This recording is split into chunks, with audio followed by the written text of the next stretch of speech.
From the beautiful city of Los Angeles, California, we bring you the Gimme 3 podcast.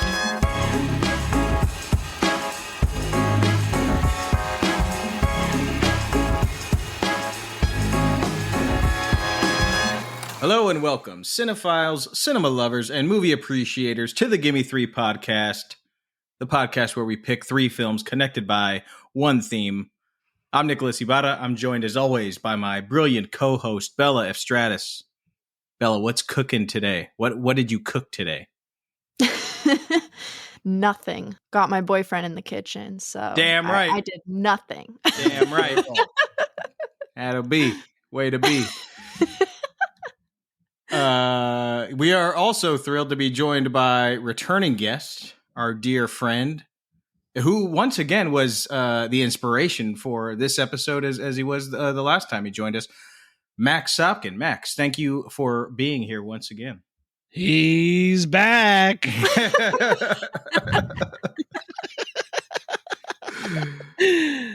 Yeah, I'm happy to be here. Yes, somehow I am the inspiration for this, but only because I love Dogma so goddamn much. I pestered you guys into seeing it with me, so that's why. Well, it didn't take much arm twisting. It did not. Yeah, we are discussing a film that was very formative for Max and I. Dogma is returned to the big screen to celebrate its 25th anniversary, even though it was released 26 years ago. And Max was like, yeah, let's go see this on the big screen, which we did. And Bella joined us. So it was an official Gimme 3 podcast field trip.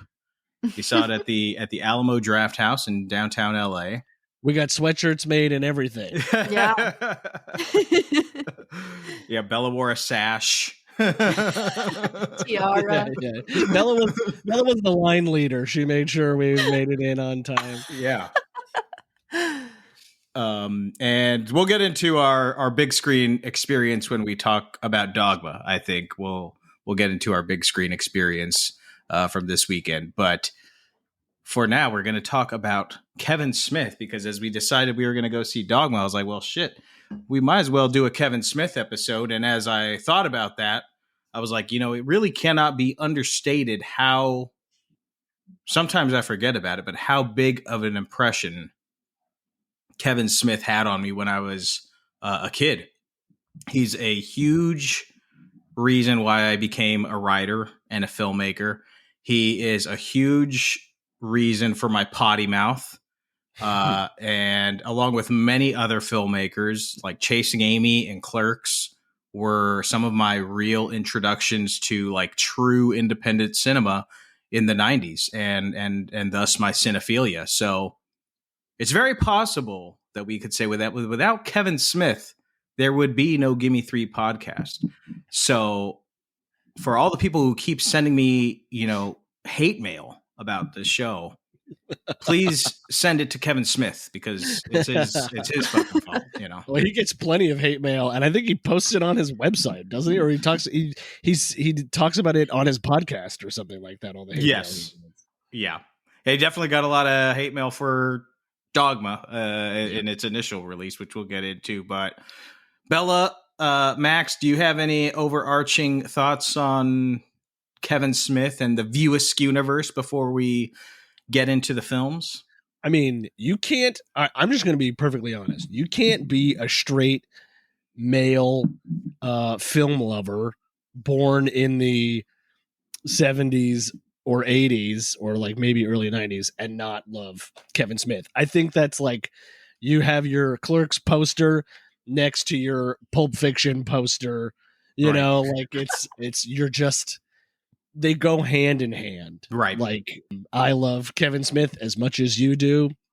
Right. I think I watched Clerks the first time in high school and was like, wow, you can make a movie. And obviously this was before anybody could make a movie. I mean, like that's part of what inspired you and me to take that film class in high school and try to make our own shorts and films and whatever outside of that, is because of movies just like Clerks. Right. Like that is the reason. So, And if you will remember, my high school movie, my high school final project was in black and white also. it was. There you have Pluto it. Rising, was that what it was called? The Plutonian Shore, Plutonium Shore. which Ooh. is another word for hell.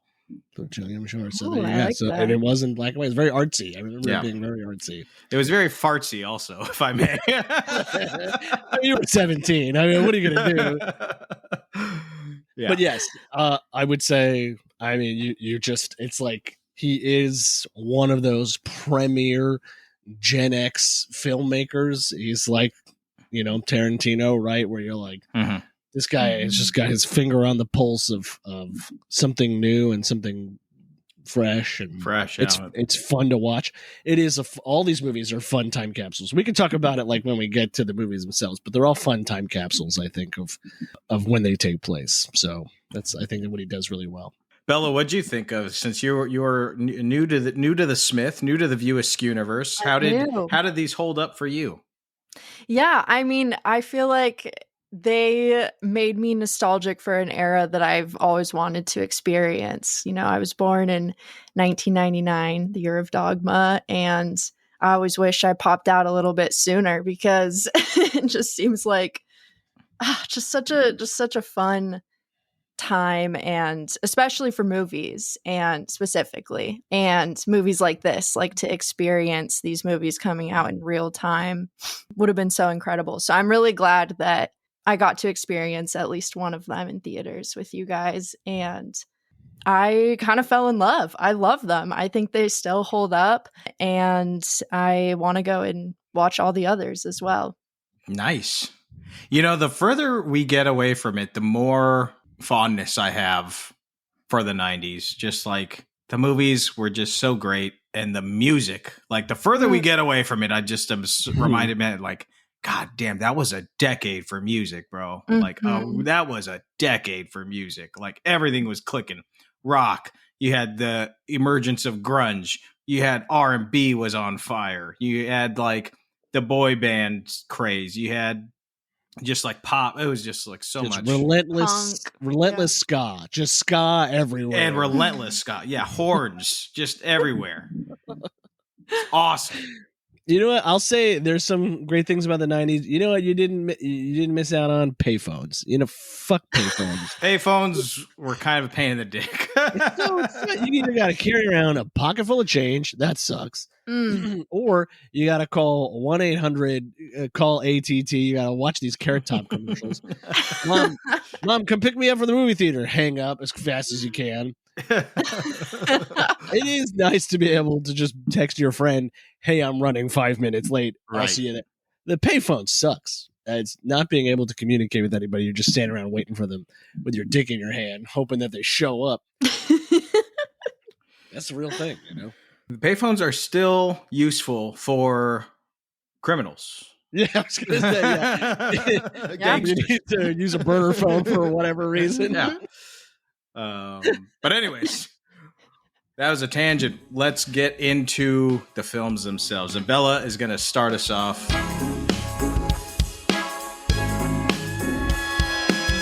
We're clocking in at the quick stop for Kevin Smith's debut feature, Clerks, shot in black and white on a shoestring budget. This 1994 cult classic launched the View Askewniverse and introduced the world to a new kind of slacker comedy with this raw, raunchy, and refreshingly relatable little indie film that Kevin Smith gave us with unforgettable characters, endlessly quotable dialogue, and it really tapped into the all too familiar experience of working a shitty job. So we follow two aimless guys in their 20s. We've got Dante and Randall, played by Brian O'Halloran and Jeff Anderson. Dante runs the quick stop while Randall works next door in a shitty video store. The film takes place over one very long day. It was inspired by Do the Right Thing, Spike Lee. So you get kind of that vibe throughout the whole film as well, which is a lot of fun. Dante gets called into work last minute and is promised that he'll only have to work until noon. So he says yes in the hopes that he'll still make it to his hockey game that afternoon. Unfortunately, he's been played by his boss, and he's forced to work from open to close.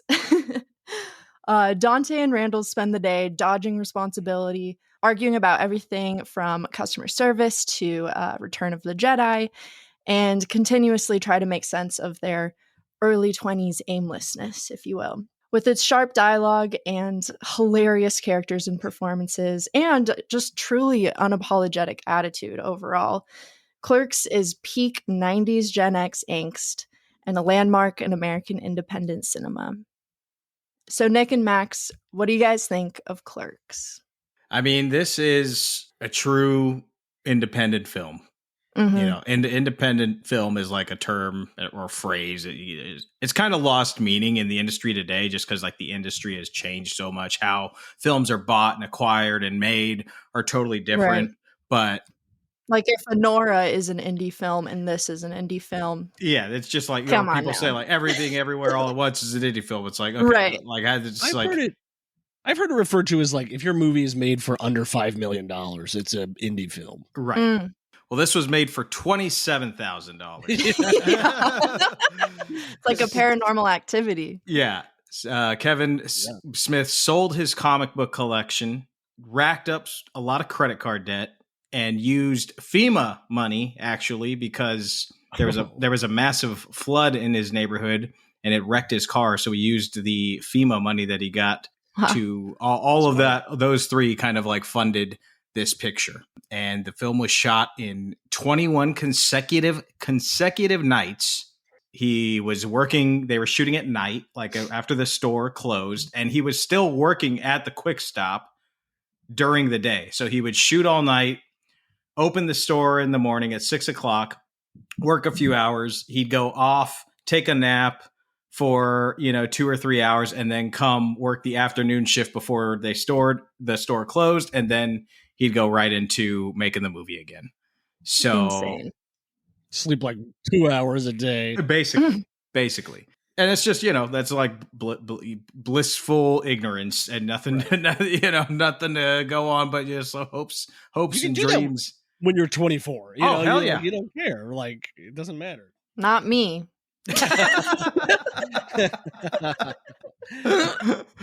need to smoke a lot more cigarettes and you need to drink a lot more coffee, Bella. Right. You need to get in there. I know. I gotta truly live. What am I doing? But yeah, I mean, when I saw this movie, which again, I was like, I think I was 11 or something when I saw this movie.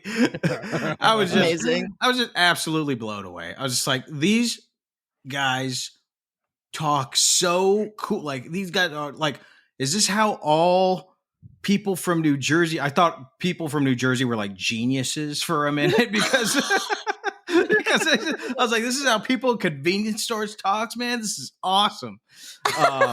Turns out that's not true. The opposite of true. I've seen it probably 100 times since, and you would think that it would get further away from me and its meaning and like its impact, but every time I watch it, it gets better. I don't know, that maybe it's just me, but it has a really strong punch. 100%. Okay, this is gonna make me sound insane, but watching this movie again, I haven't seen it probably 4 or 5 years. You know what this movie is? I figured it out. It's Fight Club. This movie is to me is kind of Fight Club. Is Randall real? Do we even know if he's a real person? That's so true. I think Randall is the Tyler Durden to Dante's narrator character. This is what I think after watching this movie again. Fascinating theory. I love it. Yeah. Randall very seldomly interacts with any human beings, and when he does, he just does fucked up stuff like sell cigarettes to a 4-year-old. Yeah. And he's constantly pushing Dante to live his life. Like Dante is for lack of a better word, he's such a bitch. And he does is whine and complain. I'm not supposed to be here today. Like, right. My God, you're so annoying. And Randall's like, oh, then leave, dude. What are you doing? Like, Right. Go. Just close the store. Go to the funeral. Close the store. Play your hockey game. Quit. Just do anything. You still didn't have to choke me. Oh, please. I'm surprised I didn't kill you. Why do you say that? Why do I say that? Randall. Forget it. No, really, what did I do that was so wrong? What don't you do? You know, sometimes I think the only reason you come to work is to make my life miserable. How do you figure? What time did you get to work today? Like 10 or 10 after. You were over a half an hour late, and then all you do is come in here. Yeah, to talk to you. Which means the video store is ostensibly closed. Oh, it's not like I'm miles away. Unless you're out renting video at other video stores. Hermaphrodites. I rented it so we could watch it together. You get me slapped with the fine, you argue with the customers, then I have to patch everything up. You get us thrown out of a funeral by violating a corpse, and then to top it all off, you ruin my relationship. I mean, what's your encore? Do you, like, anally rape my mother while pouring sugar in my gas tank? You know what the real tragedy about all this is? I'm not even supposed to be here today! Oh, fuck you! Fuck you, pal! Jesus, there you go, trying to pass the buck. I'm the source of all your misery. Who closed the store to play hockey? Who closed the store to go to a wake? Who tried to win back his ex-girlfriend without even discussing how he felt with his present one? You want to blame somebody? Blame yourself. I'm not even supposed to be here today. You sound like an asshole! Jesus, nobody twisted your arm to be here. You're here of your own volition. You like to think the weight of the world rests on your shoulder, like this place would fall apart if Dante wasn't here. Jesus, you overcompensate for having what's basically a monkey's job. You push fucking buttons. Anybody could waltz in here and do our jobs. You're so obsessed with making it seem so much more epic, so much more important than it really is. Christ, you work in a convenience store, Dante, and badly, I might add. I work in a shitty video store, badly as well. You know, that guy Jay's got it right, man. He has no delusions about what he does. Us, we like to make ourselves seem so much more important than the people that come in here to buy a paper or, God forbid, cigarettes. We look down on them as if we're so advanced. Well, if we're so fucking advanced, what are we doing working here? All I could think about, especially because there's like moments when people interact with Randall and he doesn't even look at them, right? He's like reading a newspaper and selling stuff to customers. And I was like, I'm pretty sure he's Tyler Durden. So that's my new operating theory. And in fact, I spent a good amount of time yesterday trying to see, like, when was the Fight Club book written, and was Chuck Palahniuk inspired by this movie, or was this movie inspired by Chuck Palahniuk? And apparently they're not related in any way, shape, or form. Wow. It is just a very 90s thing. Yeah. I think, to have this kind of dual identity as Gen Xers who grew up with their badass grandparents who served in World War II, and then their yuppie parents who gave up their morals to make, their 60s morals to make money in the 80s. The Gen Xers wrestle with what it is to be a man, and this movie, and obviously Fight Club, I think this is like what that film is trying to tackle. I get it now more in my 30s than I did when I was 16, For sure. Yeah. Well, Bella, did you relate to that at all? That angsty American youth, that like suffocation of societal pressures. Did that work feel for you? Yeah. That's why I like watching this. I'm like, I think it's still so relevant. I mean, a lot of times like that era of your life, your early 20s, is kind of the same. I feel like definitely 90s and my generation are very similar in that way, and like kind of this like malaise, like of just the malaise, and then like the wake up call of like, this is on me to do something about my life. And I feel like it's probably maybe amplified even more now with like social media and the internet, because now there's just like zero motivation to do anything because you feel like you are having experiences through your phone, like through other people's experiences. And like, right. In a way, I was like almost thinking about like, in a way, jealous of Dante for actually still being like out in the world with Randall. And Randall's like one of my new favorite movie characters of all time. Like, I am in love with him, and I wish I had him in the back of my mind. he's such an asshole. I know. But I love him. I couldn't stop thinking about how, like, I do wish I'd watched this movie when I was, like, in middle school or high school. I would have been in love with Randall. I'm ashamed to admit it, but here we are on the podcast. But yeah, I think I loved this movie. I think I actually watched it twice back to back. Oh, wow. Nice. Because not like in the same setting, but like the next day while I still had it rented, I was like, I'm getting my money's worth for this. There's just so much to explore in it, you know, on top of like what we're talking about with the relatability for the 90s mentality and now, and then also the characters, but then also just I loved how it's broken down by like chapters, you know, the title cards, like whimsy or like vilification, purgation, like lamentation, catharsis, all these different like big words for something that's like kind of stupid, but in a good way, if that makes sense. Those title cards those are connected to, what is it called? The nine circles of hell. Yeah, Dante. Oh yeah, or that's the right. 9 rings of hell. Yeah, from the Divine Comedy, Dante's Inferno, which is why he's named Dante. Right.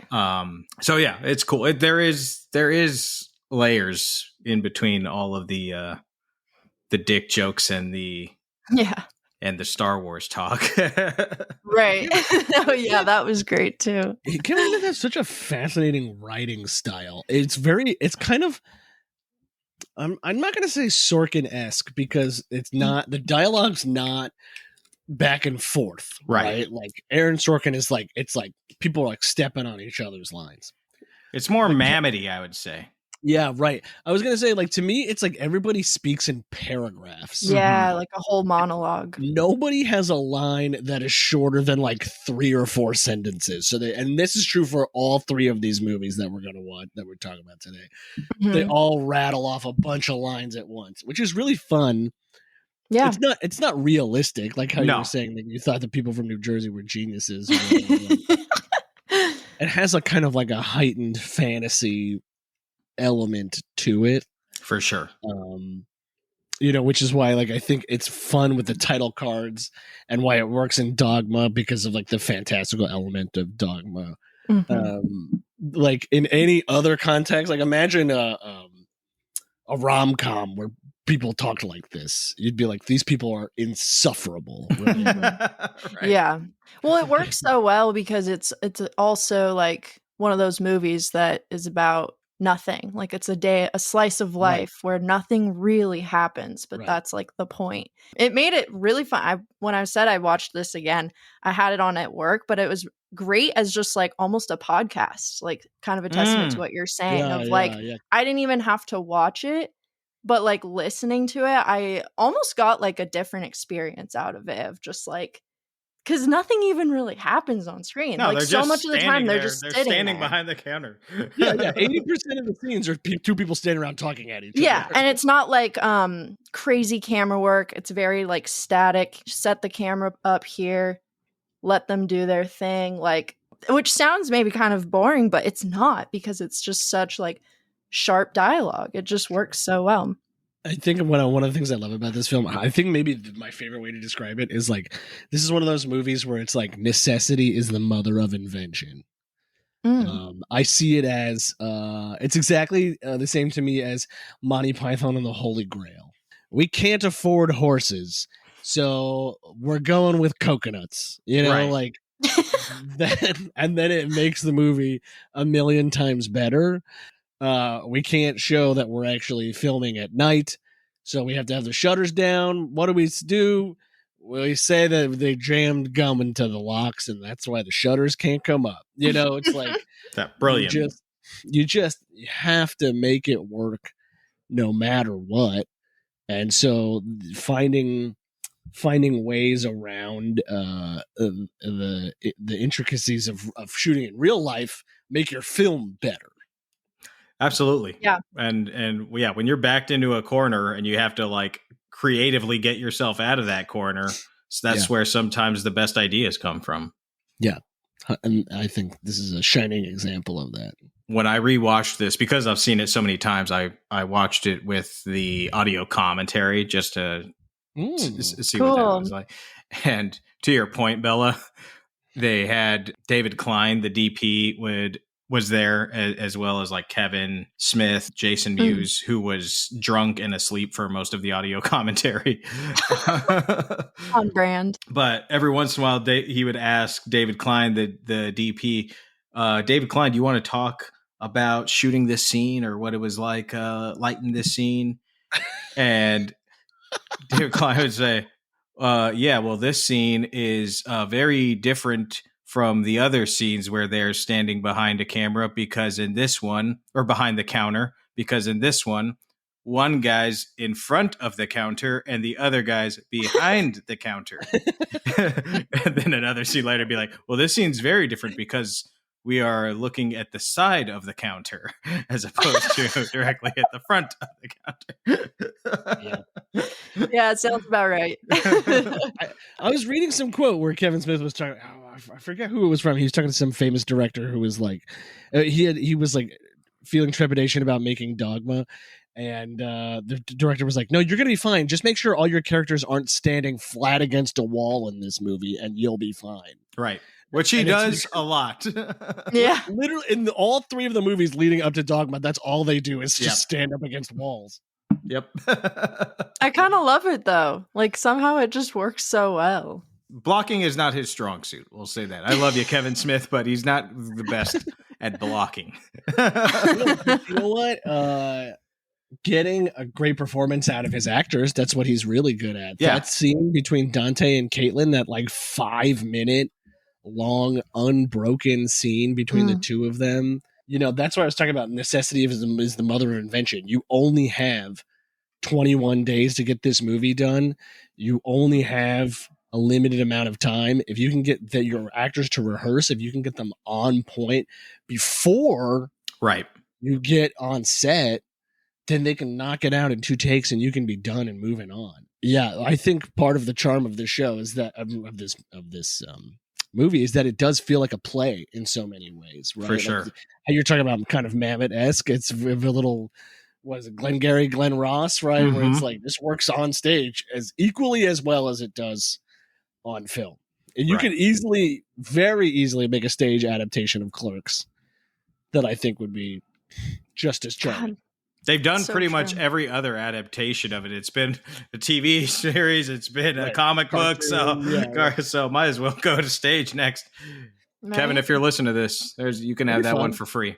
Yeah. I'm into that. I would go see it. Yeah, I'd go see it. For sure. I think it'd be really fun. But I got some trivia, but before that, I want to ask each of you if you have which I know is hard to choose, but do you have a favorite scene? In a row? I mean, I feel like that's 37 dicks. Oh, yeah. That's everybody's favorite joke. I mean, it's a great bit, and what a great way to kind of really start the movie. It's basically right at the beginning. Yeah. That scene where Dante says 37, my girlfriend sucked 37 dicks, and the customer goes, in a row? The guy who says in a row was the original guy who was going to play Silent Bob. Oh. And he got moved out because Kevin Smith was originally going to play Randall. That's why Randall has all the best lines, because he wrote all the best lines for himself. And then as he got closer to production, he was like, what the fuck am I doing? I can't do this. And I'm trying to direct a movie and like have all this dialogue. He brought in Jeff Anderson for Randall, and he became Silent Bob because he's like, oh, great. I don't have to talk. I can just fucking stand there. It's a good choice. Yeah, it was a good choice. And that guy killed that delivery of in a row. Give that guy an honorary Oscar. Yeah, for sure. Bella, what about you? Favorite scene? It's so hard. I'm trying to I also loved that scene and the way it wraps up with him yelling out the store at her, try not to suck any dick on the way to the parking lot. And there's like some dude hanging outside, and he looks over and starts walking after her. He's like, hey, get back here. Oh, that got me. I also I love I think one of my favorites, which is so small, but it got me the 2 times I watched this movie. Randall doing his job, air quotes, with that woman who comes in and she's holding up the 2 movies and she's like, which one's best? Yeah, it's so good. And he's like, and they're all shitty or whatever. And then she's like, it sucks. yeah. And then she is like, oh, he's not paying attention. So she pretends to pick up 2 others. And he's like, I don't appreciate your ruse, ma'am. Yeah, he gets mad at her. Your ruse, your cunning attempt to trick me. Yeah. Oh, I also love the Death Star discussion. Oh. I mean, you can't top that. And of course, this kind of comes back in Clerks 2 with the Lord of the Rings trilogy diss, but the Death Star conversation is so good with the random roofer who comes in and is like, hey, I also own a roofing business, and let me tell you, politics comes in all the time. You're like, what the fuck are you doing here, guys? Now, the first one was completed and fully operational before the rebels destroyed it. Luke blew it up. Give credit where credit's due. And the second one was still being built when they blew it up. Compliments of Lando Calrissian. Something just never sat right with me that second time around. I could never put my finger on it, but something just wasn't right. And you figured it out. The first Death Star was manned by the Imperial Army. The only people on board were stormtroopers, dignitaries, Imperials. Basically. So when they blew it up, no problem. Evil's punished. And the second time around? The second time around, it wasn't even done being built yet. It was still under construction. So a construction job of that magnitude would require a hell of a lot more manpower than the Imperial Army had to offer. I'll bet they brought independent contractors in on that thing. Plumbers, aluminum siders, roofers. Not just Imperials, is that what you're getting at? Exactly. In order to get it built quickly and quietly, they'd hire anybody that can do the job. Think the average stormtrooper knows how to install a toilet main? All they know is killing in white uniforms. All right, so they bring in independent contractors. Why are you so upset at its destruction? All those innocent contractors brought in to do the job were killed. Casualties of a war they had nothing to do with. All right, look, you're a roofer. Some juicy government contract comes your way. You got a wife and kids, the 2-story in suburbia. This is a government contract, which means all sorts of benefits. Along come these left-wing militants and blast everything within a 3-mile radius with their lasers. You didn't ask for that. You have no personal politics. You're just trying to scrape out a living. Excuse me, I don't mean to interrupt, but what are you talking about? The ending of Return of the Jedi. My friend here is trying to convince me that any independent contractors who were working on the uncompleted Death Star were innocent victims when they was destroyed by the rebels. Well, I'm a contractor myself. I'm a roofer. Done and ready home improvements. And speaking as a roofer, I can tell you a roofer's personal politics comes into play heavily when choosing jobs. Like when? 3 weeks ago, I was offered a job up in the hills, a beautiful house, tons of property, a simple reshingling job. They told me if I could finish it in 1 day, I would double my price. Then I realized whose house it was. Whose house was it? Dominic Bambino's. Babyface Bambino? The gangster? The same. The money was right, but the risk was too high. I knew who he was, and based on that, I turned the job over to a friend of mine. Well, I love that too, because it almost makes your Fight Club theory more believable in that, he's just hyper analyzed this movie, gotten so into it, and then the next scene is, I think, that one with the lady, and he's like, I don't watch movies. It's like, what do you mean? You don't watch? You clearly watch movies. No, he just doesn't give a fuck. I don't watch movies. I don't want to talk to you. I do that all the time with people. When they come up to me, they're like, hey, what's this and this? I'm like, I don't know, man. I don't know anything about that. Analysis Kevin Smith had to do on Star Wars at a time really before the internet was the way that it is. In 1993 or 94, what kind of GeoCities or sites or AOL chat rooms could you go to talk about Star Wars? That's it. There's no subreddits filled with Star Wars fanboys that you could just talk about all this stuff. That's a homegrown theory. Yeah, no, right. That is put into this film, and it's brilliant. It's absolutely brilliant to think about, and just shows his absolute dedication to his love of movies and also his love of nerdy shit. It's dynamite. Before we wrap it up on Clerks, I've got 3 pieces of trivia here. I've got 150 pieces of trivia, but I'm gonna say 3 pieces of trivia for obvious reasons. I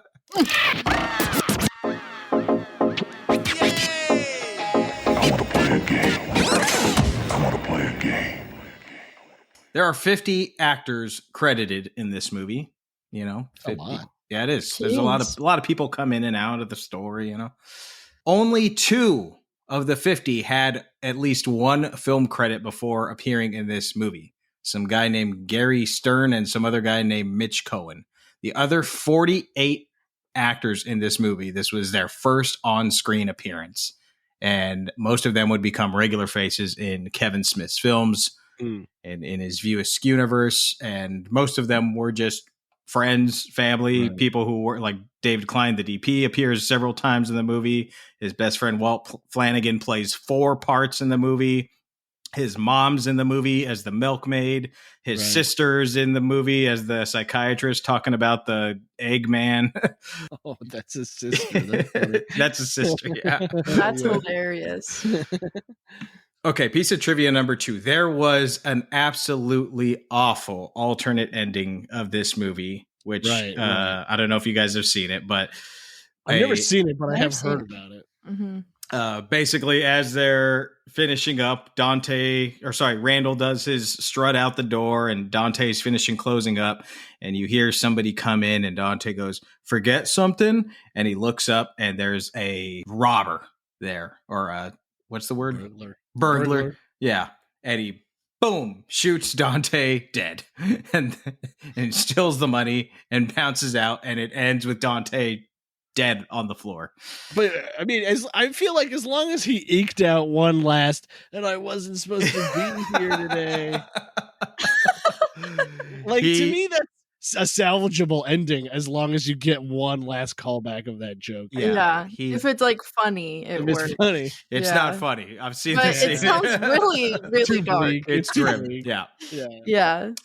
Thankfully, Kevin took it out. Not even forced from Miramax. Miramax was like, we're not going to force you to take this ending out. Like, if you really believe in this ending, like, we'll let you keep it in there. But we just don't think it fits the rest of the movie. And ultimately, he ended up taking it out. So there you go. Okay. Despite having no violence in the movie, with the exception of that Dante and Randall just awfully shot fight scene. The best. It was originally given an NC-17 rating by the MPAA, even though there's no violence, no sex, really. It's just from the graphic dialogue. The film's distributor, Miramax, hired attorney Alan Dershowitz of the O.J. Simpson defense team, who successfully petitioned the MPAA to lower it to an R rating without any cuts being made. How can you get an NC-17 rating just on language? I don't understand that. I can't fathom what the reasoning is here. Like, it kind of mind-bending to me, honestly. I mean, it's just people making this decision, and they were just wildly uncomfortable with, verbiage like snow blowing. What is it called? Right. Oh my God. Yeah, I forgot about that part. There's no nudity. There is no violence. No. We don't see... Jay is referenced as a drug dealer. We don't see any drugs being done. There's no drugs being exchanged. It's like... I can't believe this was given an NC-17 rating. And then what would you even cut? Yeah. That you could make this then into an R. Like, right. How do you satisfy that group of people? Alan Dershowitz is not a heroic man by any means. But in this instance, he definitely did a little bit of good for the world. Right. So there you got it. 3 pieces of trivia for Clerks. A formidable movie for me and Max, and now Bella as well. I've just one last quick thing. I loved at the end of the credits, it says Jay and Silent Bob will return in Dogma. Yes. Yeah. And I like that it predicts maybe that was the next movie he thought he was going to make. It was. But it doesn't show up until, for another 5 years, which I think is kind of funny. And it's also at the end of Mallrats. Right. And Chasing Amy. Jay and Silent Bob will return in Dogma. Yeah. It says it 3 times. And at the end of Chasing Amy, it says Jay and Silent Bob will return in Dogma, parentheses, I promise, because at that point... I'm making this movie, goddammit. Oh, man.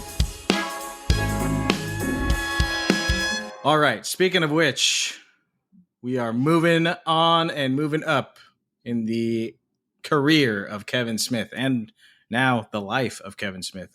After the indie success of Clerks, Kevin Smith was a made man. As we discussed, he made Clerks for $27,000. His next film, he'd get $6 million to write and direct for another slacker pick, Mallrats. That did not go as well. It was an absolute bomb at the box office. So Smith's career was on the ropes yet again, and he had to go back to his indie roots.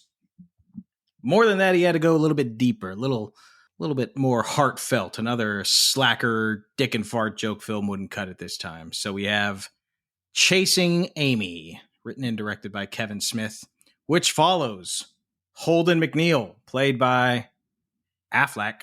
And we have Banksy Edwards, played by Jason Lee, and they are comic book writers. They've found major success in their hit series Blunt Man and Chronic, which is loosely based off of their friends Jay and Silent Bob, who we all know.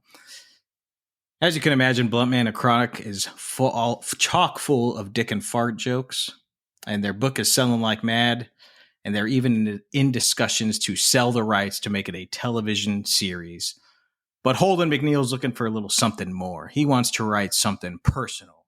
He views himself as a thoughtful, emotional artist. And this existential crisis comes just when he meets a magnetic and radiant woman, Alyssa Jones, played impeccably by Joey Lauren Adams. Long story short, Holden falls in love very hard and very fast with Alyssa Jones. And can you blame him? Alyssa is smart. Alyssa is funny. Alyssa is cool. Alyssa is beautiful. Alyssa is a lesbian? Wow!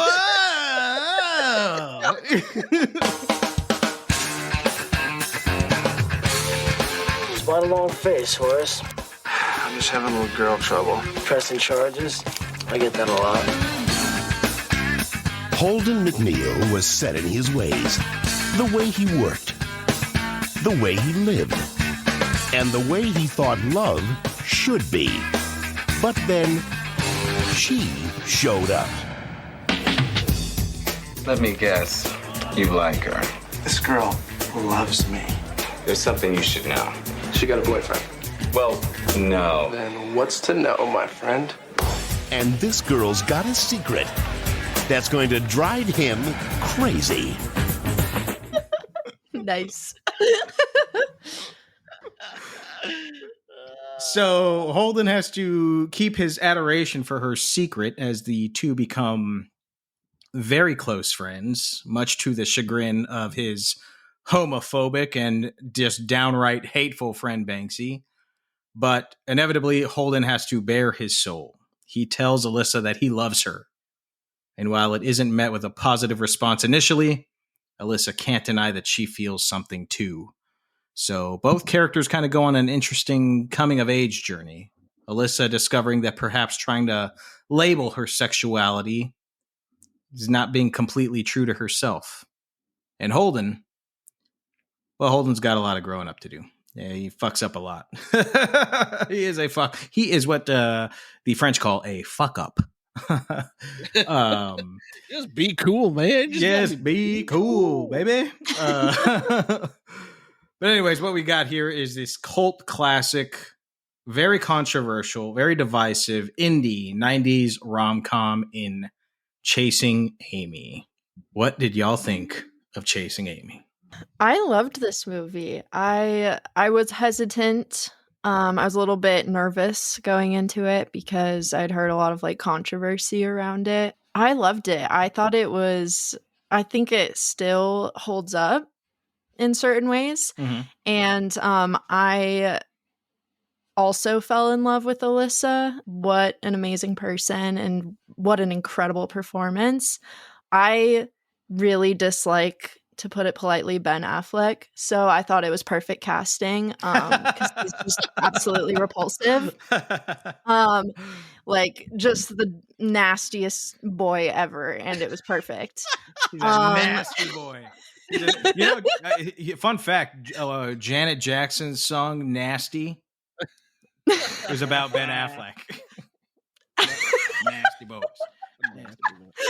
Who did you like less, Banky or Holden? Well, it's hard because Banky is awful. Like he's literally exactly how you described, Nick. Like so homophobic, just the biggest piece of shit. But I believe the twist that is revealed in this film, that he has internalized his own struggle with his sexuality and his love of Holden. His love of Holden. This nasty, dirty boy who I hate. I hate Holden. I hate Holden more. I don't like him. He's gross. And I think he's somehow almost more harmful, which is a bold statement. So I don't know. I may take that back, but I really, really, really hate Holden. Wow. This movie's great. The first hour I was completely locked in. I think the second half dips a little bit, but it really delivers a very satisfying conclusion, which I wasn't expecting. So I appreciate it for that. All right, hear me out. This movie is Fight Club. It's not, I knew it. This movie's funny, man. It's definitely it's got its moments. It's pretty amusing. I gotta say, I love Jason Lee. What a fascinating guy. I love Jason Lee. I love him too. You know, like to go from a professional skateboarder to acting. You know, I loved My Name is Earl. I loved that show. I was just talking to Sonia about that yesterday. How much I dig that show. So good. Yeah, and then it's like, how is that not a Kevin Smith joint? That's got Ethan Suplee, his favorite dude, and Jason Lee, and that might be worth a rewatch. I wonder if that holds up. That little 2000s gem, you know. That My Name is Earl. I gotta say, for me, I think my takeaway from this movie is that despite only being in one scene, Jason Mewes absolutely lights up a film. This dude as Jay I just love him so much.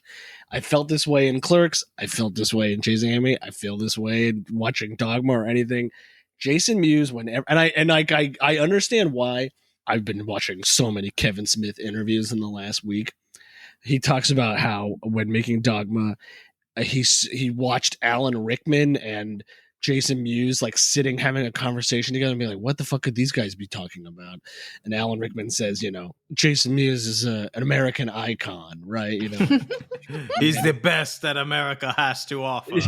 Yes, exactly.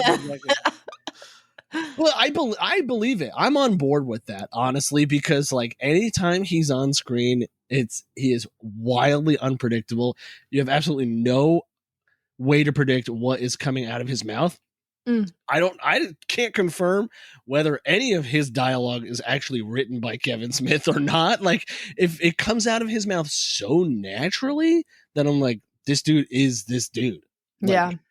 It's the Pee Wee Herman, Paul Rubens thing where it's like Paul Rubens disappears and there is only Pee Wee. Yeah. That is how I feel about Jason Mewes as Jay and the fact that they're only in one scene in this movie. And Kevin Smith gives himself the lion's share of what's happening in that scene. I mean, with that fucking Chasing Amy monologue is funny. Completely goes against the whole Silent Bob of it all. Right. I mean, I guess that's what's funny about it. But like, to me, it's all about Jason Mewes. Isn't he just like pounding like sugar spoonfuls of sugar in that scene? He orders a bagel and then just eats sugar. Bong. Snoochie booches. It's like, what is this guy? Who is he? He's like from fucking outer space, man. Yeah. They are like little aliens. Yes, that is. They are little aliens. I think it's like a perfect way to put to. It's the heightened fantasy of it, right? Like, yeah. in what would otherwise be a pretty like normal movie, I think you throw in Jay and Silent Bob, and then it just kind of creates a little bit of mythos to unmoor it, to untether it from reality a little bit. So. Yeah, right. Which I think is much needed in this movie. Yeah, because otherwise it's just by erasure the film.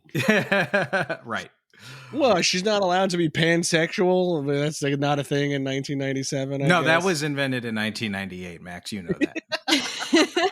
I did feel that like I don't know, sometimes with her Alyssa's dialogue, I felt that she was like trying to explain that to these dumb boys, and they just like wouldn't listen, or like wouldn't even let her like get to the point of saying it out loud a little bit. But maybe that was maybe more. Well, that's because it's written by a dumb boy. Right, exactly. Like I didn't expect anything more than what I got, but I was actually surprised by what I did get. I do think she omits. I think you're right. I do think she omits on purpose her previous relationships with men, and not that she needs to offer up that information to Holden. She doesn't. She's not obligated to at all. Right. But it does kind of give him this overinflated ego where he's like, I turned a lesbian. Right. I'm so handsome or so sexually virile that I made a gay woman straight. And then of course it absolutely shatters his ego when he finds out that's not true. So is she fucking with him a little bit? Maybe. I don't know. Maybe. I don't know. Why can't you just be honest? Why? This is what I'm saying is like, is it by erasure of the film? Why wouldn't she just say straight up, I've been with men and women, and it turns out with the women's side is where I'm supposed to be. Right. That's just being honest from the beginning. Yeah. And then because although maybe she says this just so he doesn't bark up the wrong tree. Maybe she really is like, I don't want to sleep with you. I just want to be friends. So I'm only, maybe that's part of it too. I think that's more a part of it. Here's the real answer of why it is the way that it is. If you're curious, End all be all. It's because this story is a combination of basically two real life stories. The first of which is Clerks, big smash hit, goes to Sundance Film Festival, lights the Sundance Film Festival on fire. There's another little indie black and white movie that also lights the film festival on fire there, and it's called Go Fish by Askewniverse Turner, lesbian film, great movie, check it out. And so these were like the two kind of indie darlings of the 1994 Sundance Film Festival. So the Go Fish team, Askewniverse's team, starts hanging out with the Clerks team, Kevin Smith and Scott Mosier and whatnot. And Askewniverse and Scott Mosier, producer of Clerks and Mallrats and Chasing Amy, they became really close. They became really good friends. Sure. And Scott Mosier became infatuated with Askewniverse Turner. And he was like, my God, this woman is a brilliant artist and she's smart and funny. And they were hanging out all of the time. And they developed just this really, really close relationship. Askewniverse a lesbian, Scott Mosier a straight male. Imagine that, as if it's like impossible for that to happen. But it was, I don't know, a different time, I guess. Kevin Smith was just like fascinated by their relationship. And he told Scott Mosier, it's like, you should write about this, dude. And he's like, well, I don't really know how to write about that. And I'm not really even sure what this is. So Kevin's like, I'll do it. So he started doing it. And at the same time, though, he was dating Joey Lauren Adams, who he met on the set of Mallrats. And their story started to infiltrate the screenplay. And it was a lot of stuff, the sexual history and Kevin not feeling adequate is kind of like based off of his relationship with Joey Lauren Adams. And I'm not even sure if it's like sexual history. I don't want to say that explicitly, but he just didn't feel like he measured up to Joey Lauren Adams and felt less than. So that insecurity kind of like destroyed their relationship. Which, men, if you're listening to this, please. They're not. Trust me. I looked at our demographics. It's only women. There's like 2 dudes. Okay. I'm just kidding. Go ahead. Men, if you're listening to this, if she's with you, it's because she wants to be with you. Throw the imposter syndrome out the window, my guy, and have confidence that if the reason that she's with you, it's because she's choosing to, my man. She wants to be there with you. So just like, be cool. Just be cool. This is for Dante, man. This is for Holden. Just all the Dantes and Holdens out there. Just be cool. Yeah. I think a wise man once said, "Bitch, be cool." That is a tasty burger.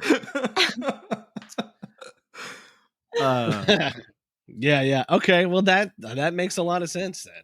It does offer a lot of insight to the screenplay, does it not? Yeah. Especially Silent Bob's monologue. Yes. Is basically real him story. Revealing his own story. Exactly. So there's me and Amy, and we're all inseparable, right? Just big time in love. And then 4 months down the road, the idiot gear kicks in, and I ask about the ex-boyfriend, which, as we all know, is a really dumb move, but you know how it is. You don't want to know, but you just have to know, right? Stupid guy bullshit. So anyway, she starts telling me about him.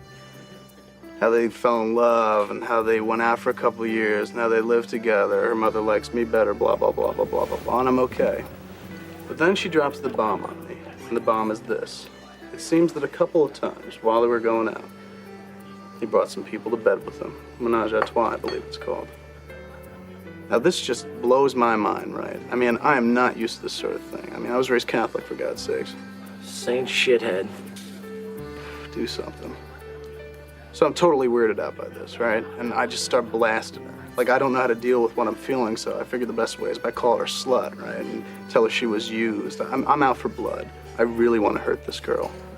I'm like, what the fuck is your problem, right? And she's just all calmly trying to tell me, like, it was that time and it was that place, and she doesn't think she should apologize because she doesn't feel that she's done anything wrong. And I'm like, oh, really? That's when I look her straight in the eye, I tell her it's over. I walk. Fucking A. No, idiot. It was a mistake. I wasn't disgusted with her. I was afraid. You know, at that moment I felt small, like I'd lacked experience, like I'd never be on her level, like I'd never be enough for her or something like that, you know what I'm saying? But what I did not get, she didn't care. She wasn't looking for that guy anymore. She was looking for me, for the Bob. But by the time I figured this all out, it's too late, man. She moved on. And all I had to show for it was some foolish pride, which then gave way to regret. She was a girl. I know that now. But I pushed her away. Now, in my opinion, I am so glad that this movie has been made. Not only Chasing Amy, but another movie that came out a few years ago called Chasing Amy. An incredible documentary about a queer filmmaker, Sav Rogers, who explores their love for Chasing Amy and how this film kind of saved Sav's life, because growing up queer, this was like really his introduction to queer cinema, and he just like fell in love with it, and it literally saved his life. So Sav goes on a literal and emotional transformation throughout the course of this documentary, and discovers that he's trans. And so he actually transitions like throughout the film. And there are some very real, very deep interviews with Kevin Smith, Joey Lauren Adams, which the Joey Lauren Adams interview is like so must watch. Guinevere Turner. It's just a beautiful, beautiful, well-made documentary. Wow, that sounds I'm incredible. gonna watch that this week. Yeah, this yeah, sounds that awesome. sounds amazing. Yeah, it is awesome. The power of cinema. The power of cinema. Honestly, like, yeah, there's a lot of slurs that are tossed around in this movie, but honestly, the F word is used a lot in this movie. A lot. Yeah. Well, yeah, there's Mm-hmm. there's a lot of slurs, but Yeah. the gay characters in this film are so rock solid. They have depth. They're funny. They're the real. coolest. Like Hooper X, what a Yes. great character. Oh my god. Hooper's a great character. Yes. And so, like, you feel that the people who are using these slurs, like Banky, for example, you're kind of the villain. You're kind of like an anti-hero in the sense. Yeah, Banky is meant to be the idiot of the movie, you know. Right. Yeah. But I guess it's like I don't watch this movie and I don't cringe when these slurs are tossed out. No, like, because sometimes you watch a dated movie and you're like, oh god, why are you saying this? This is like, it makes me. It doesn't feel like that in this. I didn't feel like that in this either. Yeah, I think because Kevin Smith is a pretty sensitive filmmaker, and it feels like the subject matter is coming from a truly, like, thoughtful perspective, and that the gay characters in this film have Alyssa Jones, or are thoughtful and have depth. Yes, 100%. Yeah, I was like, this is great for Pride Month. Like, ironically, I was like, this is fantastic. Like, I really wasn't expecting. I was really worried about how they were going to go about all this of like the whole guy turned a lesbian thing, and the way that Alyssa, like, all of Alyssa's dialogue, I'm just obsessed with the way it was written. Like, obviously there are certain things where, like what we were talking about earlier, where the word bisexual and bisexuality literally would fix everything, all the like issues in this. But I think it's still there, and I think she makes so many points about like who she is, and she knows who she is, and she doesn't really like need to explicitly say it out loud, like, spell it out for these people or for the audience. Like, we know. That's what makes it so hard to see like her experience get dismissed, or like her identity get like constantly challenged throughout the whole film. Like, so incredibly frustrating to watch. And that's why I hate Holden so much, because he like never really truly sees her, even though I think she really truly did see him, and which also is mind-boggling because I just was waiting for her to leave him the whole time. But But women are better than men. We know this already. Yeah. Thank you. Yes. we know this for a fact. Yeah. And the 98% of listeners who are female will agree, I think. Yeah. And I think Kevin's like, I didn't even say it. I do love this movie also. I understand its criticism. Like, I know I have friends in the LGBT community who love this movie. I have friends in the LGBTQ community who hate this movie, and I understand both sides completely. But I love this movie. This was my introduction to Kevin Smith. I saw this before Clerks. Two cousins that absolutely loved this movie, and we had it on VHS, and we watched it a lot. I didn't understand what the fuck was going on. But, but once again, I was like, wow, these guys talk. These guys are smart. Listen to how many words they're using. Like a huge part of my vocabulary comes from watching, films and sports commentators and wrestling commentators. Like, that's a huge part of my vocabulary goes from these things. So anyways, I've got a gimme 3 here, but it's a little bit different. It's not a gimme 3 trivia or a gimme 3 letterboxd reviews.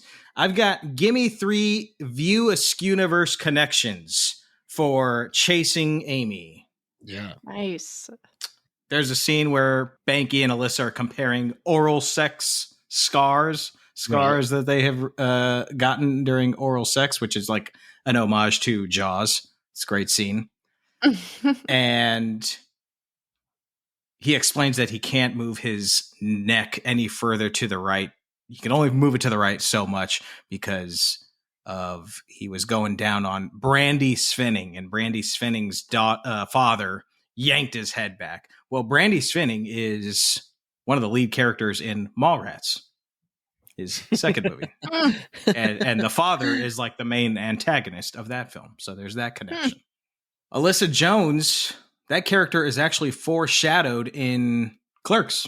Right, she's mentioned in that movie. Yeah, we meet her sister Heather, who is the girl who's going to go fuck Rick Darris at the beach.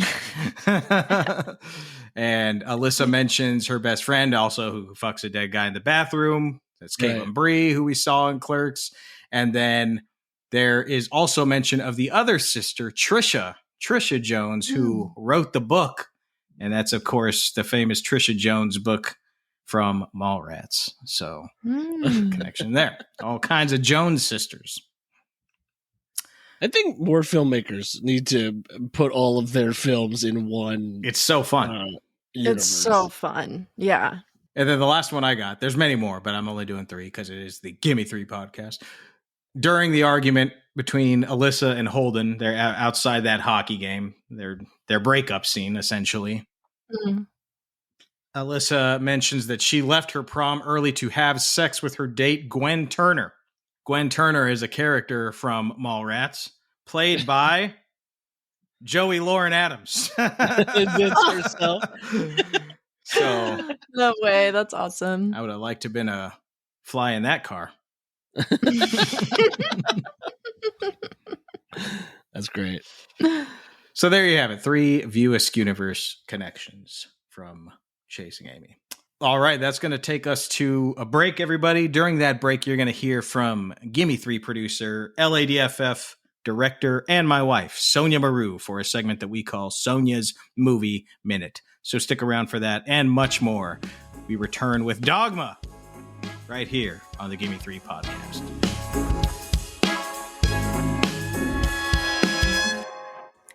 Hello, I'm Sonia, and this is my Movie Minute. As Nick was doing a deep dive into one of his favorite filmmakers this week, Kevin Smith, I was reminded of the time that we went to Jay and Silent Bob's Secret Stash, Smith's comic book shop in Red Bank, New Jersey. Visiting the store was on Nick's bucket list, and luckily my Aunt Marianne lives nearby, so it was easy to head over during one of our visits. This got me thinking of other places on our bucket lists which we've been able to visit. The Stone Pony in Asbury Park, a crucial landmark for any Bruce Springsteen fan. Lambeau Field in Green Bay, Wisconsin, the mecca for all Green Bay Packers fans, and what many view as the cathedral of American football. Wrigley Field in Chicago, a place so historic and filled with the spirit of the fans that it brought tears to my eyes. And this week, we're going to another meaningful and exciting place, Jack White's Third Man Records in Nashville, Tennessee. This all reminded me that I need to make a journey to one of the places on my bucket list, John and Peter's Place in New Hope, Pennsylvania, the local bar and music venue in the hometown of the greatest band of all time, Ween.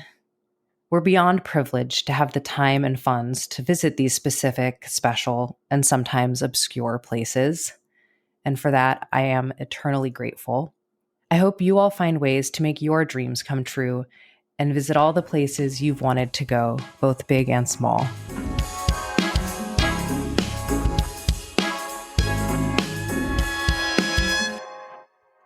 It's the Gimme 3 podcast, everybody, and we are discussing the View Askewniverse, Kevin Smith films.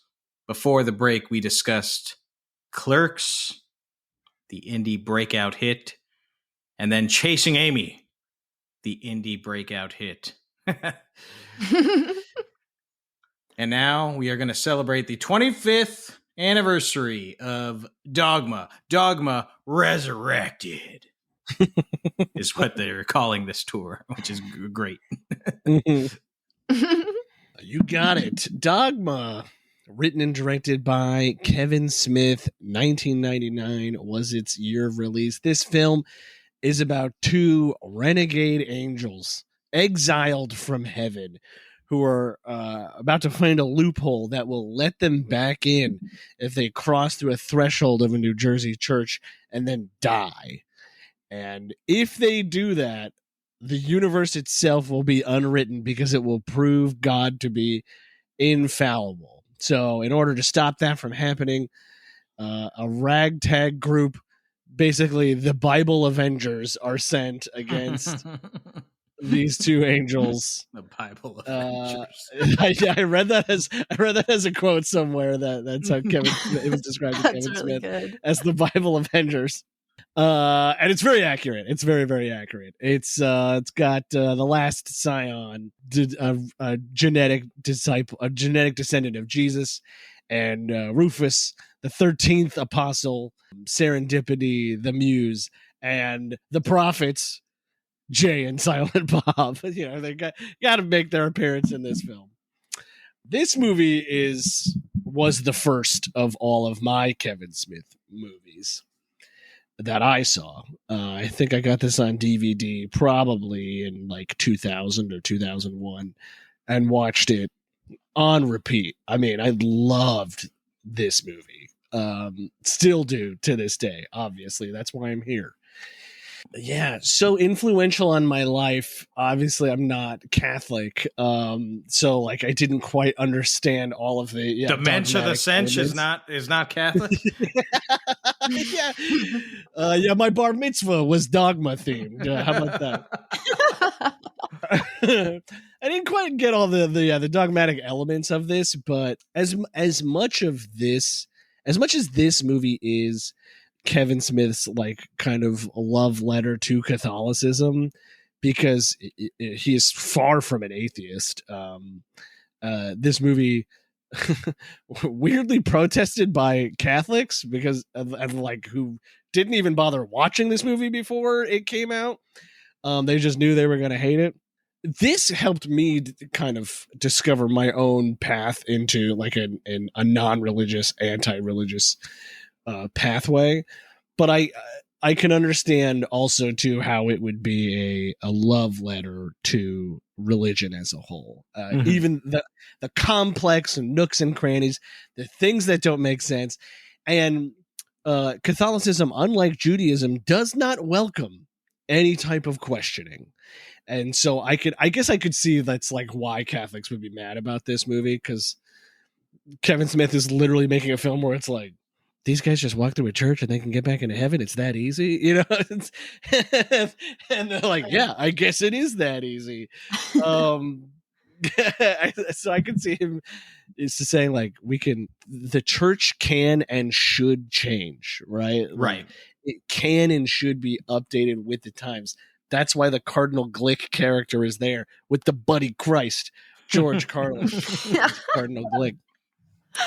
He's presenting an interesting argument in that should the church be updated and should it welcome new members? And we're seeing this in real time today with like a new pope and what's going to happen in that. Oh, Pope Chicago, bro! I just got back from Chicago, and let me tell you, they are excited. They're selling T-shirts on the street that say Pope Chicago. I was at a wedding in a Catholic church, and there was a older woman in that church that just had a sweatshirt on that just said "Duh, Pope." Oh my god! No joke. Chicago Pope definitely sounds like a CBS television show. No. That is like not Chicago Pope. Pope Chicago. Pope Chicago. Oh Pope yes, Chicago. that's right. Pope Chicago has sport peppers on his staff. 100%. 100%. So, I mean, I'll say this. So we watched this all together in the theater just yesterday, which was so lovely. But as we have sat down, Bella told us, I don't know anything about this movie. And Max and I were like, oh, snap. She's like, I don't know nothing about it other than it's called Dogma and it's by Kevin Smith. And I was like, oh man, she is in for a treat because it is so different from Clerks and Chasing Amy, which I had known you had watched. So I was and like, you didn't even know who was in it? Like you didn't know Ben Affleck and Matt Damon were in it? I knew that Ben Affleck was in it, but that was it. Yeah. Oh, wow. Wow. So what were your thoughts, Bella? What were your initial thoughts on the film, and what was the theater experience like for you? Besides some annoying bitch next to you. Oh yeah. That actually happens a lot to me. I don't know why. I always end up sitting next to this very specific type of person that anytime anything happens, and it'll always be in a movie like Dogma, where it's like a very like, oh, holy shit, wow, that was kind of crazy. And the person next to me, every single time anything happened, would say, oh my God. I heard it probably like 200 times, but didn't even ruin the experience. And that's a testament to the movie. Yeah. Oh my God. Yes. That's what this fucking movie is about, dude. Literally, like, you're right. Now shut up. I kept like looking over like, yes, you are right. No, this was fantastic. I'm so glad that I went into it blind. I love going to the theater blind, if that makes it like not knowing what I'm about to see, because I think sometimes my expectations get the best of me. And so it was really fun to just like throw myself into this absurd experience, because this is quite the absurd film. But this is my kind of movie. I would say it is a brilliant work of art. That is my bold statement of the day. I think it is a fantastic genre and thematic blend of like raunchy buddy road trip comedy, but also like dark but sincere or thoughtful, like philosophical exploration of faith, religion, and personal belief. And like, even though this is truly an irreverent comedy that sometimes makes fun of religion or simply just makes like poop jokes or sex jokes, it also goes deep into the effects of organized religion over time in society and politics, and like how a shaken or loss of faith can be like a very traumatic or intense life experience, like one of the most that humans can go through. Mm-hmm. And you kind of touched on this earlier, Max, but I thought it's really interesting to hear you talk about this and think about how this movie is both like something that draws you into religion or makes you love it more or makes you hate it more, depending on like your own kind of personal relationship with it. And I think that's what makes it extremely special and kind of timeless, to be honest. I loved it. Very thoughtful takedown. Absolutely. To me, like the standout scenes for this movie since I was 12. I mean, first and foremost, it's the movie world massacre in the boardroom, right? Like, to me, that is the scene that sticks with me far and beyond the longest. Maybe this had a lot to do with my kind of like views of late stage capitalism today. Mm-hmm. Where it's like, for those of you who haven't seen it, it's movie is is like the Red Apple cigarettes of Kevin Smith's movies, where it's like he's a golden calf that shows up in a lot of his View Askew films. It's like a Disney. It's like a Mickey Mouse. Yeah. And there's a boardroom full with these executives who are just like these soulless, awful human beings. And Bartleby and Loki, the two angels, come and pass judgment and then execute these board members because of how horrible they are. That's a scene that's always stuck with me, even since I was young, thinking that like, yeah, these people are bad people and the world is arguably better off without them. So, it's hard to be like, oh, they shouldn't be killed for this. But then you're also kind of like, well, I mean, they're not adding value to the world. Mm-hmm. They're extracting wealth from people and just turning it into more wealth. So it's like, it's a great moment of, and then of course, you didn't say God bless you when I sneezed. What a perfect cap off to that. Yeah. To that scene. It's like, you're so lucky. You're so lucky I didn't shoot you. Getting off light. Yeah, get off light. I love this movie. That, and then of course, and then there's the other scene. I'm sure Nick, you're going to agree with me here, but if you see Salma Hayek in just a bra and underwear when you're 12, your life has changed forever. Like that's a core memory. Is that what people call it today? Yeah. That's a core memory. Oh my God. Literally the most beautiful woman ever. Yeah. Pretty much. Yes. Besides Sonia Maru, of course. Yeah. I agree. Besides Sonia Maru. Right. Yes. Salma Hayek with the pigtails and the glasses, the lollipop.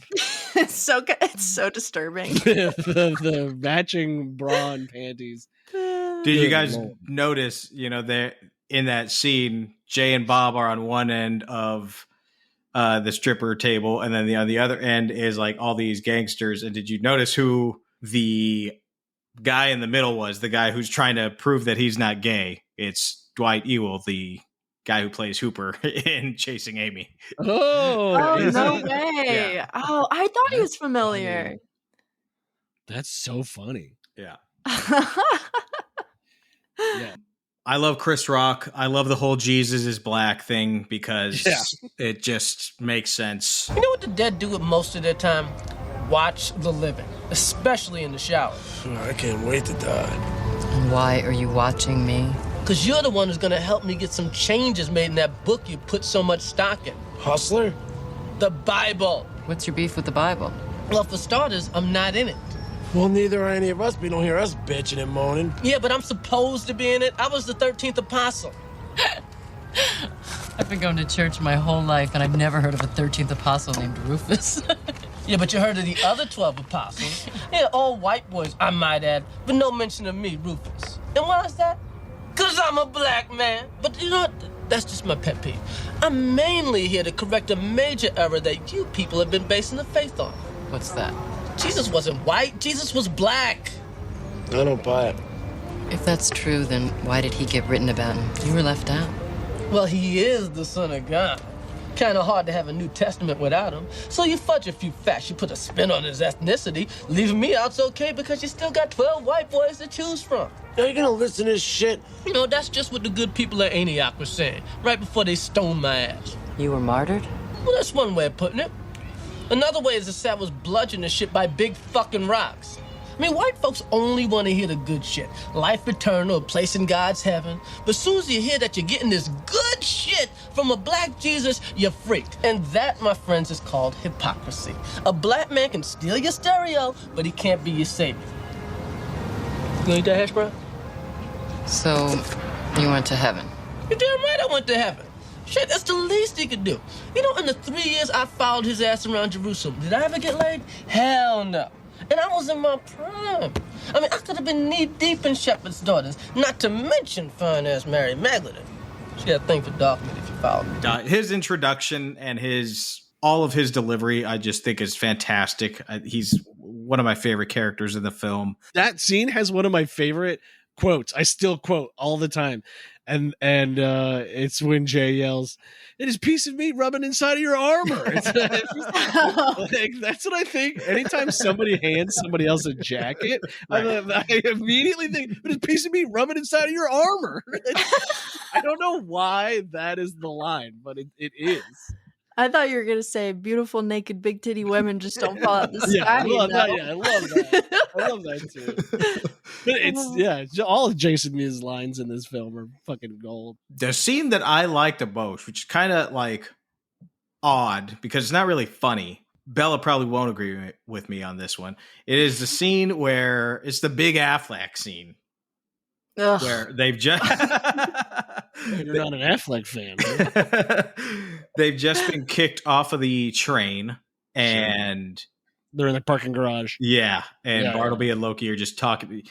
He's talking about how angels were meant to be servants and they've meant to serve God and humans have had the choice. And what have they done with it? They've besmirched everything that, he bestowed upon them. I just think it's a great monologue and it's a testament to his writing because you have these quote unquote villains of this picture and you're just like, I get it. I get why they're doing this. Like, 100%. Their motivations make sense. Like, they are moral. They were trying to save humans at one point in their existence, and they got banished for it. And so I just think it adds a layer of depth to the whole film and beyond. And I think Ben and Matt are great in it. I am Ben and Matt stans. I will. Bartleby's heel turn at the end, and then Loki's redemption really pay off. You know, because you're like, Loki, the merchant of death, really regrets it all, and Bartleby has become unhinged. It's the best. It's one of the best deliveries of a villain, I think, that you can get. I mean, it's so earned. It's so earned. Yeah. It is what they call in wrestling a double turn. Double turn. Where the heel becomes a face and a face becomes a heel almost in the same moment. And that's kind of what happens in that scene. Love it. I actually did love that scene. I mean, I was impressed. You don't like Ben? You're not a Ben fan? I am not a Ben fan. Just the sight of him, it really gets to me. I'm sorry. You must love Gone Girl then, just watching him get fucking tortured for 2.5 hours. One of my favorites. Yes. I love seeing him in a character like this, or like Chasing Amy, where it's like, it makes sense. It's easy for me to not like this person. But when I see him like in any other role where it's like the opposite of that, I struggle a bit. I'm sorry. I do. Sure. Well, one Kevin Smith movie you may want to skip then is Jersey Girl. Yes, thank you. Noted. There's a couple small things in this movie that I really find are interesting. This watch through, I noticed, costume wise, all of the angels are wearing the same outfit.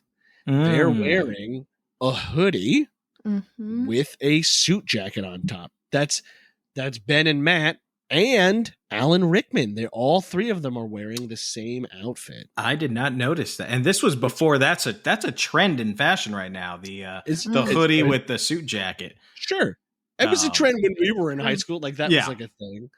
But I think it's meant to be like the hood that some high-ranking angels would wear. Right? They would wear like battle vestments and a hood.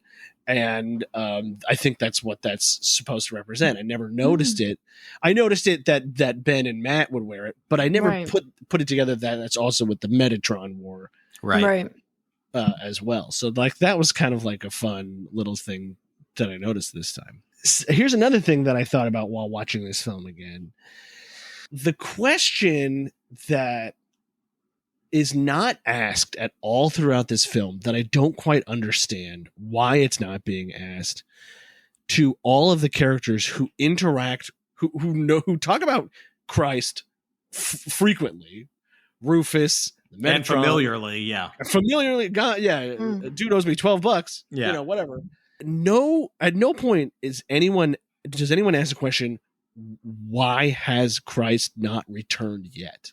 Yeah. Right? That if all of Christianity, if all of Abrahamic religions hinge on the coming of the Messiah, or if you're in Christianity, the return of the Messiah, why isn't that the question that's asked? And that for me is the question that I would ask Kevin Smith if I ever got to meet him or pose this question at some Q&A or whatever. Why is it that Bethany asks, what's he like? Why, or that she finally has a chance to talk to God and says, why are we here? Right. Instead of being like, when does this all get wrapped up? If they know, if Alanis Morissette is God and God is Christ and Christ is the man, the Father and the Son and the Holy Ghost, why this is obviously a rhetorical question. I'm not expecting you guys to know this answer, or even Kevin Smith necessarily to know this answer. It's just the question that I find is missing from this movie is, why isn't he coming back? It's a really good question. It's like a scene that I would have loved from one character, from somebody. I don't know who. Maybe Rufus is kind of like the perfect person to do that. Yeah. Is to say, like, as Bethany asks, like, how come he hasn't come yet? Yeah. Well, I actually do know the answer to this, Max, and you know what it is.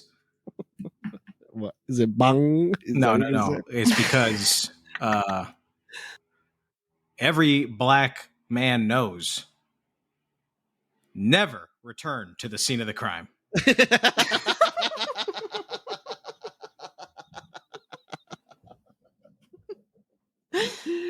Bang. There you go. Yeah, I think you nailed it. Yeah. That's for me. That's the only philosophical question that is not kind of like addressed at all. Maybe because it is too real, right? That's kind of the whole point of all of these religions, perhaps. And it's Right. As soon as you go down that road, you're like really opening up a can of worms on yourself. I don't know. Yeah. I don't know. Because there are like a lot of still unanswered questions throughout the film that are like that. Like, you know, even like you said in that end scene, like, why are we here? And who knows, maybe it was in like some draft. Yeah. But it is, for me, having watched it so many times, I do get a little, you know, when the third act and they're still talking about some of the Catholic mythology, I'm like, okay, let's wrap up the actual plot of the film here. Right. I don't really care about much of this anymore. Just musing for like 2 hours. It's a lot of explaining. There's a lot of, I'm not going to call it exposition because I don't think it's that necessarily, but it is a lot of explaining in this film. Mm-hmm. Right. Yeah. They do a bunch of stuff and then they all sit down and they're like, okay, let's recap for a second what we just talked about here. There is a lot of that in this movie. But you know who carries those scenes? Alan Rickman. Well, I mean, the man was a hero. I literally gasped when he came on the screen. Dickless in this movie. Dickless Alan Rickman. I was so excited to see him because I didn't know that he was in this. And, oh, God, I love him. I miss him. He's one of my all-time favorites. He just was so fun to see him in this kind of movie too. And like hearing the Q&A after, so fun to hear how much he loved this movie. Mm-hmm. That really put a smile on my face. Mm-hmm. And Alanis Morissette as God is just an inspired choice. Yeah, I did see an interview with Smith and he talked about how Alanis Morissette was the original choice to play Bethany. And he asked her and she said, no, I'm not an actor. And he was like, you act in all your music videos. Like, I think that you'd be great in this. And she was like, I don't think so. And then she was like on tour or something like that. And then the schedules didn't work out anyway. And then she called a couple months later and was like, actually, I changed my mind. I do think I want to do this movie. And he was like, well, that role has already been filled, but I do have another part for you. And it's God. At that point, Emma Thompson had fallen through because she got pregnant. And then they put Alanis Morissette in instead. It was a great choice because she's very cute. She's perfect. Yeah. She's perfect. Yeah. I feel like Emma Thompson would have been like a different version of God. Sure. Like, neither could do what the other would do, if that makes sense. Yeah. Right. Alanis totally is like different character. She is the perfect 90s button on the end of this 90s movie. Alanis Morissette as God. And just like isn't it ironic? Yeah, it is. I know. It is. Yeah, her energy and just like when she goes and like smells the flowers and does her little handstand, it's just like in her boxers under a weird outfit. It's amazing. Yeah, will you watch this movie again, Bella? What do you think? Oh, for sure. I want to take Jonathan to go see it. I think he would really love this movie. So yeah, I this is one I'm excited to return to out of all of them. I think it has probably the most rewatch value. I hope it does well in this box office run. You know, it's like the highest grossing out of all the View Askew movies, I believe. And I hope it does well in this run again. You know, it's like it's been, I'm sure most of the listeners to this podcast know because they're all film nerds, but like it's been languishing in Harvey Weinstein hell for the last 25 years. And so the fact that we got this re-release and eventually we'll get a Blu-ray and maybe on streaming or whatever is incredible because it's been locked up. It's been in purgatory, so to speak. Yeah. Seriously, it's the New Jersey John Doe basically sitting as a vegetable in a hospital. Yeah, 100%. 100%. Yeah.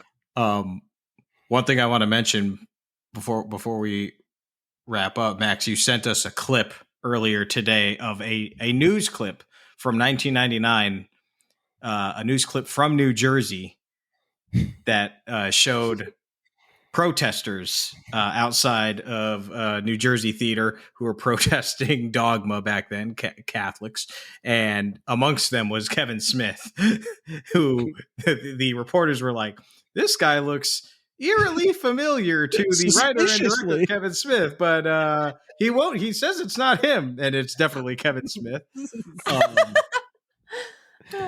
The funny thing is, in that clip, they don't show it because they couldn't show it. But Kevin Smith is holding a sign. Everybody's got signs, Dogma is a sin, and bad dogma. Kevin Smith's got a sign, but you can't really see what it says. But later, Kevin Smith would tell the audiences in Q&As what that sign said, and it said, "Dogma is dog shit." Oh, so good. Oh man, he's funny. Dude, yeah, so funny, man. He's got I love his what he says on the air too. I think they're like, "What do you think of this?" And I think he says something along the lines of like, "I haven't seen it, but I know it can't be good." Yeah. I already made up my mind. Yep. Any final thoughts on Dogma Resurrected?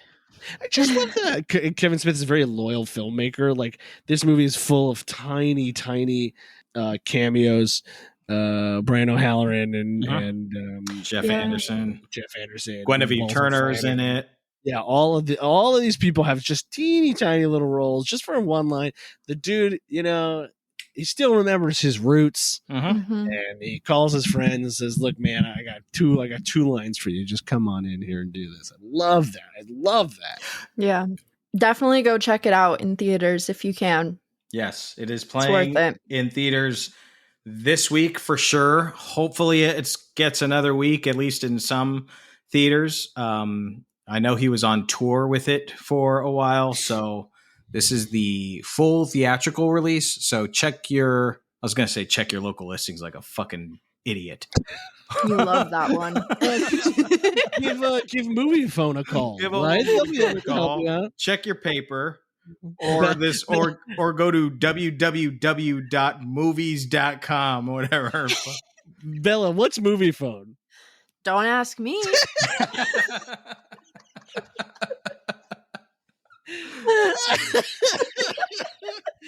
Bella, Movie Phone is a phone number you used. It was 1-800-MOVIE phone, and then you could call the number, and the voice would come on and be like, "This is Movie Phone. This is Movie Phone.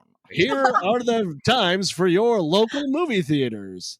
If A Bug's Life, 8:50 a.m., 11 a.m., 1 p.m. I swear to God. Yeah, that's exactly. And then they do like the next movie and the next movie. Why'd they get rid of it? Because the internet, bro. Because then the internet came around. Like, why did they get rid of everything that was great? The internet, right? Yeah, it was right in the transition time from newspapers, where you had to look in the newspaper to see what time the movie was playing.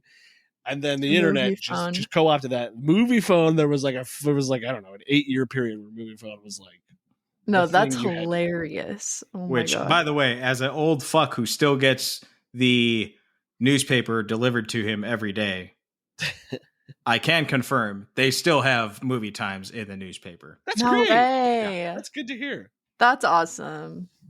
Some things never change. Some things never change. Like Dante. Yeah. You're supposed to be on this podcast. I know. Well, that's a wrap on our Gimme Threes dive into the View Askewniverse. We went from the existential burnout of Clerks to the imperfect love story of Chasing Amy to the theological chaos of Dogma. Kevin Smith's world is crass, clever, but surprisingly sincere, in my opinion. Huge thanks to returning guest Max Sopkin. Thank you so much for joining us again here on the show. As always, a pleasure to be here. I feel you can call Dogma existential burnout too. I feel like that. Yeah, maybe all of them. Yeah, it's a real theme for Gen Xers. For sure. Well, we hope you guys enjoyed this episode and the movies. Let us know your thoughts on them. You can scroll on down to the episode description and hit the send us a text link, and we'll read your thoughts on the podcast even. Or you can reach us on Instagram at Gimme3Podcast. That's GIMME, spell out 3 podcast. And really quick, if you guys love the podcast and you want to support the show even more, 2 quick things that go a long way is setting our episodes to auto download on Spotify. This way you can listen to us anytime, anywhere. We also have a Patreon for just $5 a month. You get bonus episodes, spoiler-free reviews on movies that Nick and I, or even Sonia, watched from our watch list the last month. You can find the link to subscribe in the episode description below as well. Max, do you want to tell the people where they can find you on the socials? Yes, my address is 418. You have to come to my house. Yeah, I'm on Instagram at Max Sopkin. That's it. That's all I got. Nick, how about you? I am on Letterboxd. I am on Instagram. I'm on Blue Sky, but I never go on it. So whatever. At Nicholas Ibarra. Ibarra is spelled with a Y. And you guys can find me on Instagram at Portrait of a Cinephile or on Letterboxd at BFStratus. Thanks again for joining us on the Gimme 3 podcast, and we will see you at the movies. And fuck ice. Yeah.